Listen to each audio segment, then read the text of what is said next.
வருஷத்துக்கு பிறகு பிள்ளைகளுக்கு இந்த இடத்தை காட்டினா பிள்ளைகளுக்கு இது ஒரு இடம் ஆமா, இது என்ன இந்த இடத்துக்கு என்ன இருக்குன்னு கேட்குதுகள். என்ன செய்யறோம் நாங்க, இதுக்கு இல்லடம் இல்லை, எங்களுக்கு இதை விட்டா வேற இடமே இல்லை. மீள்குடியேற்றம் என்பது இடம்பெயர்ந்த மக்களின் நீண்ட நாள் கனவு. எனினும் அடிப்படை வசதிகள் அற்ற நிலையில் மீள்குடியேற்றப்படும் போது அவர்கள் பல இன்னல்களுக்கு முகம் கொடுக்கின்றார்கள். யாழ்ப்பாணம் உதயபுரம் கிராம மக்களும் இவ்வாறான ஒரு நிலையிலே வாழ்கின்றனர். யுத்தத்தின் போது இழப்புகளை சந்தித்த வடபகுதி கிராமங்களில் யாழ் குடாநாட்டின் நல்லூர் பிரதேச செயலகத்துக்குட்பட்ட உதயபுரம் கிராமமும் ஒன்றாகும். வடபகுதியில் ஏற்பட்டிருந்த யுத்த சூழ்நிலை காரணமாக உதயபுரம் மக்கள் 1995 ஆண்டு அங்கிருந்து வெளியேறியிருந்தனர். 15 வருட அகதி வாழ்க்கையின் பின்னர் பல்வேறு கனவுகளுடன் 2010 ஆண்டு தமது சொந்த மண்ணில் இவர்கள் கால் பதித்தனர். எனினும் மீள்குடியேற்றம் என்ற பெயரில் எவ்வித அடிப்படை வசதிகளும் அற்ற நிலையில் தாம் குடியமர்த்தப்பட்டுள்ளதாக உதயபுர கிராம மக்கள் குறிப்பிடுகின்றனர். எங்களுக்கு ஒரு குடிநீர் வசதியோ டாய்லெட் வசதியோ எங்களுக்கு ஒன்றுமே எங்களுக்கு தரையும் இல்லை, ஒன்றும் இல்லை. நீர் போக்குவரத்து அதுகளெல்லாம் எங்களுக்கு சரியான கஷ்டங்கள். பிள்ளைகள் படிப்பு இதுகளுக்கெல்லாம் சரியான கஷ்டமாக இருக்குது. பஸ் ஓட்டங்களும் இல்லை. இங்கே கிணத்து நீர் தான் குடிக்கிறோம். அதுகள் மழை தண்ணிகள் தேங்கி நிற்கிறதால எங்களுக்கு கிருமிகள் எல்லாம் வந்தது, வியாதிகள் வருகிறது, வயிற்றோட்டங்கள் வருகிறது. சுமார் 250 குடும்பங்களை கொண்ட இந்த கிராமத்தில் சிலருக்கு மாத்திரமே தற்காலிக வீடுகள் நிர்மாணித்து கொடுக்கப்பட்டுள்ளன. சில பேருக்கு தான் சும்மா தற்காலிக வீடுகள் கொடுத்தும் அதுவும் ஒழுக்கு வீட்டில் தான் இருக்குதுகள். அதுகளும் நல்ல வசதியோட இருக்கிறதும் இல்லை, எல்லாம் கஷ்டத்தோட தான் இருக்குதுகள். உதயபுரத்து சிறார்கள் அடிப்படை கல்வியை பெறுவதில் கூட சிரமங்களை எதிர்நோக்குகின்றனர். இந்த ரோட்டால மாணவர்கள் போக்குவரத்து செய்ய முடியாமல் இருக்கின்றது. அதாவது பள்ளிக்கூட மாணவர் இதுக்கெல்லாம் போறதே இல்லை. மணியந்தோட்டம் போய் தான் பஸ்ல ஏறி போறாங்க. ஆனால் நேரத்துக்கு வர முடியாது. 3-4 மணிக்கு பிறகுதான் பிற்பாடுதான் புள்ளல் வீட்டுக்கு சேரும். இந்த கிராம மக்களின் வாழ்வாதார தொழிலாக மீன்பிடி தொழில் அமைந்துள்ளது. பல்வேறு சிரமங்களுக்கு மத்தியில் பிடிக்கப்படுகின்ற மீன்களை உரிய முறையில் சந்தைப்படுத்துவதற்கான சூழல் தமக்கு அமையவில்லை என இப்பகுதி மக்கள் கவலை தெரிவிக்கின்றனர். எங்களுக்கு வசதிகள் பெருசா இல்லை. கடத்தொழில் செய்யறது, மீன்கள் விற்கிறது இடம் இல்லை, சந்தைப்படுத்துறதுக்கு இடம் இல்லை. சந்தைப்படுத்துறதாலும் ஒரு சந்தை மீன் மட்டை வரவங்க வாரத்துக்கு வசதி இல்லை. அதில் ஒரு சந்தை ஒன்று அமைத்தாரத்தை நான் கேட்டு நிற்கவில்லை. சொந்த மண்ணில் வாழும் வாய்ப்பு உதயபுரம் கிராம மக்களுக்கு வழங்கப்பட்டுள்ள போதிலும் அவர்களுக்கான எதிர்காலத்தை ஒளிமயமாக்க வேண்டியது அவசியமல்லவா?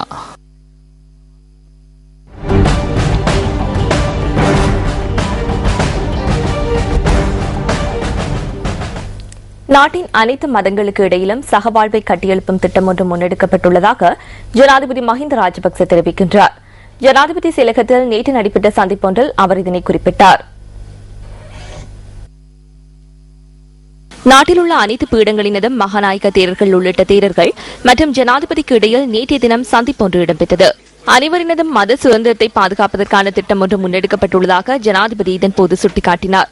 பௌத்த சமயத்தை பாதுகாத்தல் மற்றும் மேம்படுத்துதல் ஆகியவற்றுக்காக அரசாங்கம் அனைத்து சந்தர்ப்பங்களிலும் அர்ப்பணிப்புடன் செயற்படுவதாக ஜனாதிபதி குறிப்பிட்டுள்ளார்.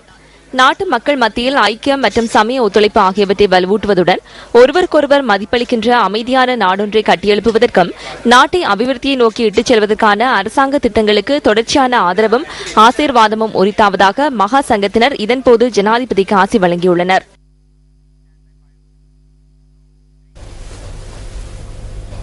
கொலை செய்யப்பட்ட மொரட்டுவ எகுடோ என சுனந்தோபானந்த விகாரையின் விகாராதிபதியின் இறுதிக்கிரைகள் சுனந்தோபானந்த கல்லூரி மைதானத்தில் இன்று மாலை நடைபெற்றன. இதேவேளை விகாராதிபதியின் கொலையுடன் தொடர்புடையவர்கள் என கூறப்படும் உயிரிழந்த 2 சந்தேக நபர்கள் எனதும் இறுதிக்கிரைகள் இன்று இடம்பெற்றன. கொலை செய்யப்பட்ட மெட்டிகஹத் என்ற விமல வம்ச தேரருக்கு இறுதி அஞ்சலி செலுத்தும் வகையில் கடந்த திங்கட்கிழமை முதல் எகடோ என சுனந்தோபானந்த விகாரையில் தேரரின் தேகம் வைக்கப்பட்டிருந்தது.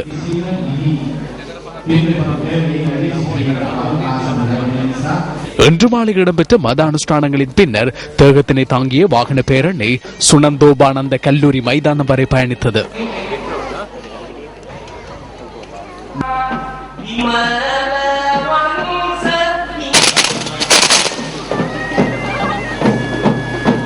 இதேவேளை களுத்துறை நீதவான் நீதிமன்றம் வழங்கிய உத்தரவிற்கமைய உயிரிழந்த 2 சந்தேக நபர்களினதும் இறுதிக்கிரியைகள் வாத்துவ பொத்துப்பிட்டு வெள்ள மயானத்தில் நடைபெற்றன.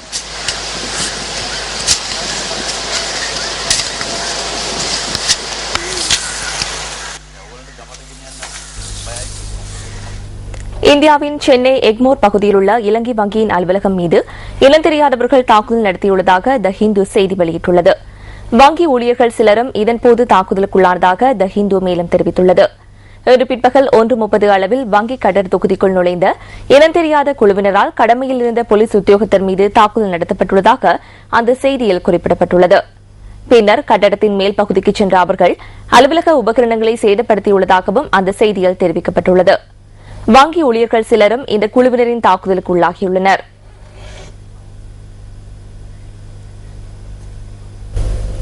ஓய்வூதிய குளறுபடிகள் தொடர்பில் ஐக்கிய தேசிய கட்சியின் பாராளுமன்ற உறுப்பினர் சஜித் பிரேமதாச இன்று பாராளுமன்றத்தில் கேள்வி எழுப்பினார். 2010 ஜனவரி 14 2010 ஆண்டு ஜனவரி 14 அலரி மாளிகைக்கு ஓய்வூதியம் பெறும் 7000 பேரை வரவழைத்து அடுத்த வரவு செலவு திட்டத்தில் ஓய்வூதிய கொடுப்பனவு தொடர்பான முரண்பாட்டை முற்றாக நீக்குவதாக ஜனாதிபதி தேர்தல் நடவடிக்கைகள் முன்னெடுக்கப்பட்ட சந்தர்ப்பத்தில் வாக்குறுதி ஒன்றை வழங்கினார்கள். குறைப்பதாக வாக்குறுதி வழங்கவில்லை. சபாநாயகரே, ஓய்வூதிய முரண்பாடுகளை நீக்குவதாக கூறப்படவில்லை. இது தொடர்பில் நாம் எடுத்த நடவடிக்கைகளின் ஊடாக அதிக அளவில் அந்த குளறுபடிகள் நீக்கப்பட்டுள்ளன. 2012 செப்டம்பர் 14 2012 ஆண்டு செப்டம்பர் 14 கிணறு வற்றி போயுள்ளதாக பி ஜெயசுந்தர ஓய்வூதியம் பெறுபவர்களிடம் கூறியுள்ளார். நீர் ஊறும் போது ஓய்வூதிய கொடுப்பனவு தொடர்பான முரண்பாட்டை நீக்குவதாக கூறியுள்ளார்.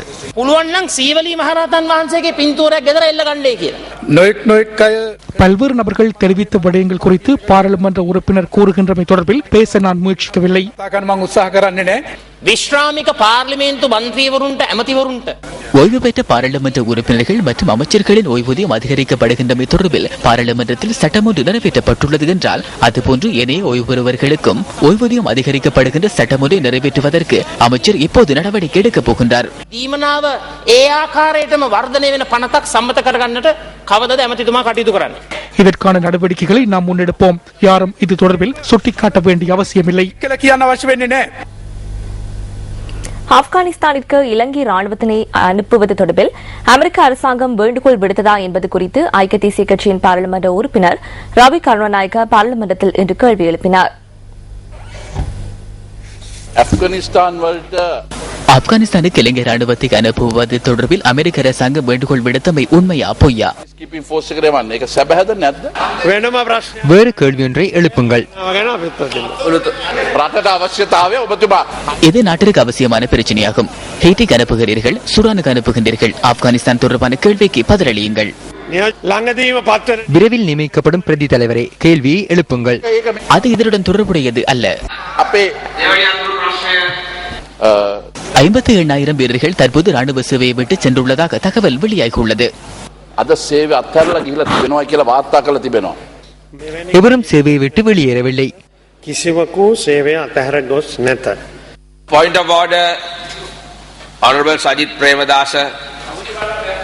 ගරු නියෝජ්‍ය කතානායකතුමනි, இந்த உயரிய சபையில் மஹிந்த சிந்தனை எதிர்கால இலக்கை மேற்கோள் காட்டி கேள்வியொன்றை நான் எழுப்பும் சந்தர்ப்பத்தில் அவ்வாறானதொரு விடயம் மஹிந்த சிந்தனை எதிர்கால இலக்கில் குறிப்பிடப்படவில்லை என சுகாதார பிரதி அமைச்சர் தெரிவித்தார். එහෙම දෙයක් මහින්ද චින්තන ඉදිරි දැක්මේ සඳහන් වෙලා නැහැ කියලා. නෑ, පොයින්ට් ඔෆ් ඕඩර් තියෙනවා. මේ උත්තරීතර සභාවේ බොරු කියන්න බෑ. Honorable Sajid Premadasa asked a question. He got an answer which was misleading. So hasn't he got a right to correct himself? That's not a point of order. ඔබතුමාටත් මම පෙන්න சுகாதார பிரதி அமைச்சர் பொய்யான கருத்தொன்றை தெரிவித்தமே நான் உங்களுக்கு எடுத்துக்காட்டினேன். நுவரெலியா மாவட்டத்தின் டயகம தமிழ் வித்தியாலய மாணவர்கள் தமது கல்வியை தொடர்வதற்கு எதிர்நோக்குகின்ற சவால்கள் குறித்து சக்தியின் தேடல் என்று ஆராய்கின்றது.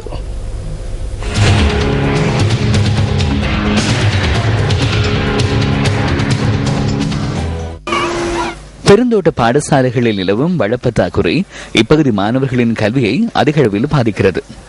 நுவரெலியா மாவட்டத்தின் டயகம தமிழ் வித்தியாலயமே இது. தரம் 11 வரை வகுப்புகளை கொண்டுள்ள டயகம தமிழ் வித்தியாலயத்தில் 350 மாணவர்கள் கல்வி பயின்று வருகின்றனர். டயகம தமிழ் வித்தியாலயத்தில் பழமையான ஒரு கட்டடம் மாத்திரமே காணப்பட்ட நிலையில் அண்மையில் புதிதாக கட்டடம் ஒன்று நிர்மாணித்து கொடுக்கப்பட்டிருந்தது. எனினும் இந்த கட்டடத்துக்கு அருகில் மண் சரிவு அபாயம் நிலவுகின்றமையினால் கட்டடம் சேதமடையும் அபாயத்தை எதிர்நோக்கியுள்ளது. கட்டடத்தில் வெடிப்புகள் காணப்படுவதாக பிரதேச மக்கள் தெரிவிக்கின்றனர். பாடசாலையில் குறிப்பாக இந்த கட்டிடத்தினுடைய இந்த பின்பகுதி அண்மை காலத்தில் மிகவும் பாதிப்புக்குள்ளாகி கொண்டு வருகின்றது. குறிப்பாக அந்த பிரதேசத்தில் மிக அதிகமான வெடிப்புகள் நிறைந்து காணப்படுகின்றன. மாணவர்கள் இடைவேளை சந்தர்ப்பத்தின் போது எங்களுக்கு மாணவர்களை வெளியே அனுப்புவதில் பல்வேறு சிக்கல்கள் ஏற்படுகின்றது. இதேவேளை பழைய கட்டிடத்தின் கூரைகளும் சேதமடைந்துள்ளமையினால் மழைக்காலங்களில் மாணவர்கள் பல்வேறு சிரமங்களை எதிர்நோக்கி வருகின்றனர்.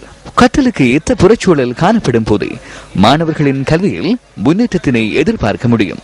இந்த பாடசாலையில் உள்ள கட்டிடங்களின் பாதுகாப்பை உறுதிப்படுத்துவது மாத்திரமன்றி மாணவர்களுக்கான அடிப்படை வசதிகளையும் ஏற்படுத்திக் கொடுப்பது அதிகாரிகளின் கடமை அல்லவா?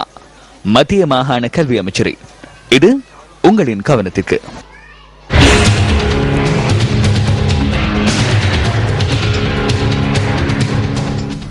அமைச்சரவையில் அங்கம் வகிக்கும் அமைச்சர் ஒருவர் அண்மையில் தெரிவித்த கருத்து தொடர்பில் இன்று நடைபெற்ற அமைச்சரவை தீர்மானங்களை அறிவிக்கும் ஊடகவியலாளர் சந்திப்பில் ஊடகவியலாளர்கள் கேள்வி எழுப்பினர். அமெரிக்கா போன்றதொரு நாடு பணத்தினை வழங்கி இந்த நாட்டில் உள்ள மக்களின் ஊடாக போராட்டங்களை ஏற்படுத்த முற்படுவதாக அமைச்சர் ஒருவர் தெரிவிப்பதை நீங்கள் சிறிய விடயமாக கருதுகின்றீர்களா? அதனை சிறிய விடயமாக கருதவில்லை. அது தொடர்பில் தேவையான நடவடிக்கைகள் மேற்கொள்ளப்பட்டுள்ளன. இந்த சந்தர்ப்பத்தில் இவ்வாறானதொரு பாரியதொரு விடயம் தொடர்பில் நீங்கள் கேள்வி எழுப்புவது சிறந்ததல்ல. ஏனெனில் இது உள்ளக பிரச்சனையாகும், கட்சிக்குள் நிலவும் பிரச்சனை ஒன்றாகும். இது உள்ளக பிரச்சனை அல்ல. அரசாங்கத்தின் அமைச்சர் ஒருவரை இதனை கூறுகிறார். அமைச்சரவை ஊடக பேச்சாளர் என்ற வகையில் அரசாங்கத்தின் கருத்து இங்கு தெரிவிக்கப்படுகின்றது. அரசியல் மேடையில் அரசியல் ரீதியான கருத்துக்களை கூறுகின்றனர். இவை உண்மையானவையாக காணப்படலாம். விடயங்களை அடிப்படையாக கொண்டு அரசியல் மேடைகளில் கருத்துக்களை தெரிவிக்கலாம்.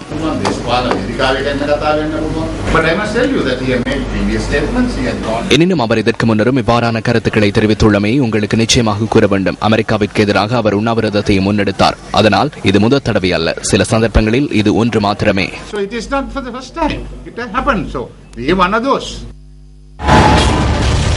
வெலிக்கட சிறைச்சாலையில் அமைதியின்மை. ஆயுத களஞ்சிய சாலை உடைக்கப்பட்டது. சொத்துக்களுக்கு பாரிய சேதம். 27 பேர் உயிரிழப்பு. முழுமையான விசாரணை ஒன்றை மேற்கொள்வதற்காக ஓய்வு பெற்ற மேல் நீதிமன்ற நீதிபதி ஒருவரின் தலைமையில் 3 அடங்கிய குழு ஒன்று நியமிக்கப்பட்டுள்ளது. 3 வார காலம் வழங்கப்பட்டுள்ளது. இந்த 3 வார காலத்திற்குள் இதனை நிறைவு செய்வதற்கு நாம் முயற்சிப்போம். 3 வார காலம் போதிய அளவாக காணப்படாமையினால் மேலும் 2 மாத காலத்தை 3 அடங்கிய குழு அமைச்சிடம் கோரியுள்ளது. பிப்ரவரி 11ஆம் தேதி 2 மாத கால எல்லை நிறைவு பெறுகின்றது. இன்னும் 4 நாட்களில் வெலிக்கட மோதலுக்கான காரணம் கண்டறியப்படுமா? நியூஸ் ஃபர்ஸ்ட் அவதானத்துடன். பத்திரிகைகளில் இன்றைய தினம் வெளியான கேலி சித்திரங்களிலிருந்து நாம் தெரிவு செய்த கேலி சித்திரம் அடுத்து.